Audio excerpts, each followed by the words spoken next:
प्यारे बच्चों, जंगल में बड़कीली नाम की एक लोमड़ी रहती थी।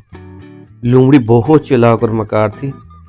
सर्दियां सर पे थी और लोमड़ी ने अभी अपना घर भी मरम्मत करना था और सर्दियों का राशन भी जमा करना था। इतने थोड़े वक्त में इतना ज्यादा काम किसी की मदद के बगैर मुमकिन नहीं था।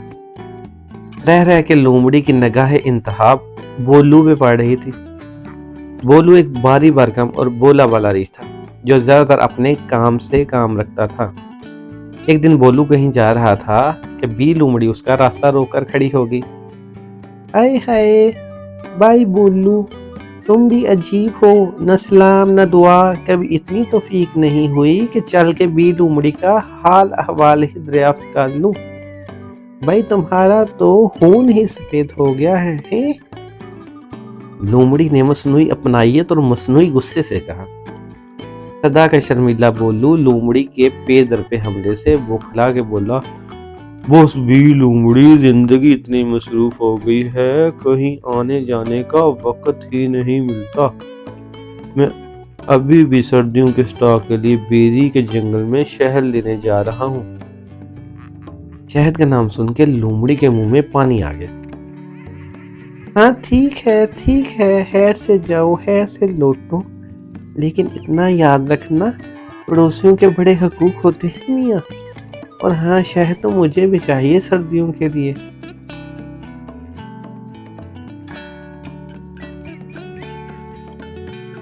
कोई बात नहीं भी लोमड़ी, मैं अभी शहद उतार के तुम्हें दे देता हूँ। मैं अपने लिए बाद में और तलाश कर लूंगा। बोलू ने अपनाइयत से कहा। दोपहर को बोलू लोमड़ी को शहद देने गया तो लोमड़ी ने उसे चाय के बहाने रोक लिया और दहाई देने वाले अंदाज में बोली, देख रहे हो बारिश में मेरे घर का छत कैसे टपकता है? पूरे घर की मरम्मत होने वाली है। हाय हाय, मैं अकेली ज़ारत क्या क्या करूं? लोमड़ी ने अपनी आंखों में आंसू भरते हुए कहा। तुम फिक्र न करो भी लोमड़ी, वैसे तो मेरा घर भी बनने वाला है, लेकिन मैं सर्दियां आने से पहले पहले तुम्हारे घर की मरम्मत कर दूंगा। बोलू ने सादगी से कहा। तुम कितने अच्छे हो बोलू, खुदा करे सबको तुम जैसा पड़ोसी मिले। तुमने मेरी एक मुश्किल तो हल कर दी, अब दूसरी मुश्किल का भी अल्लाह कोई ना कोई सबब पैदा कर देगा। बड़कीली ने ठंडी सांस भरते हुए कहा। दूसरा मसला क्या है? मैं उससे भी हल करने की कोशिश करूंगा। बोलू ने पूछा। वही जो हर उस जानदार का मसला है जिसके साथ पेट लगा है। सर्दियां सर पर है, मेरे घर में कुछ भी नहीं। बड़कीली दोबारा आंखों में नकली आंसू भर लाई। तुम बेफिक्र हो भी लोमड़ी, मैं तुम्हारे लिए सर्दियों की खुराक का बंदोबस्त भी कर दूंगा। बोलू ने चाय का हाली कप रखते हुए हलूस से कहा।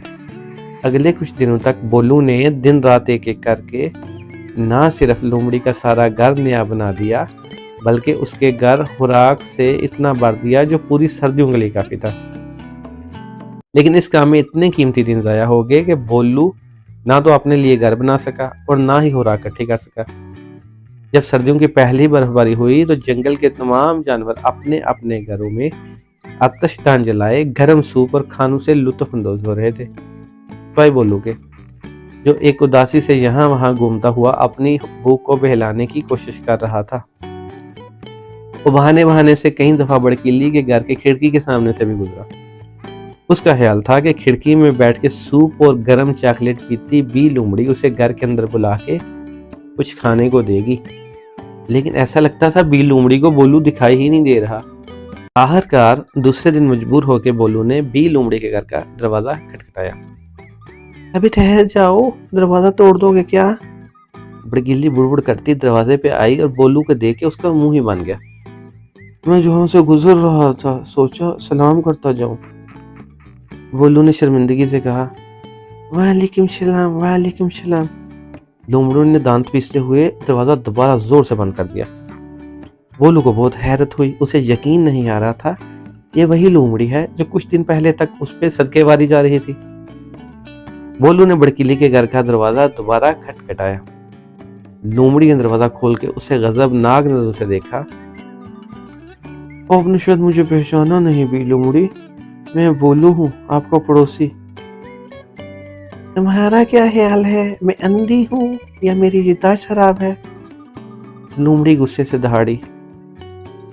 بہت بھوک لگی ہے بی لومڑی، اور باہر اتنی سردی ہے، میرا خون ہی ہاں، ساری گرمیاں یشی میں گزارنی ہے۔ جب دیکھو پتہ چلتا ہے بولو صاحب آج ندی پہ مچھلی کھانے گئے ہیں، آج آبشار میں نہانے گئے ہیں، آج بیری کے جنگل میں دوستوں کے ساتھ ہنی پارٹی ہوگی۔ ادھر سردیاں سر پہ ہیں اور کچھ تو فکر کرنی چاہیے تھی، ہے کہ نہیں؟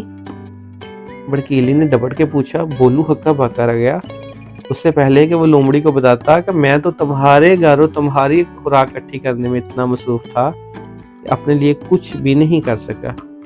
لیکن اس سے پہلے ہی لومڑی اس کے منہ پہ دروازہ بند کر کے جا چکی تھی۔ بولو بیچارہ اپنا سموں لے کے رہ گیا۔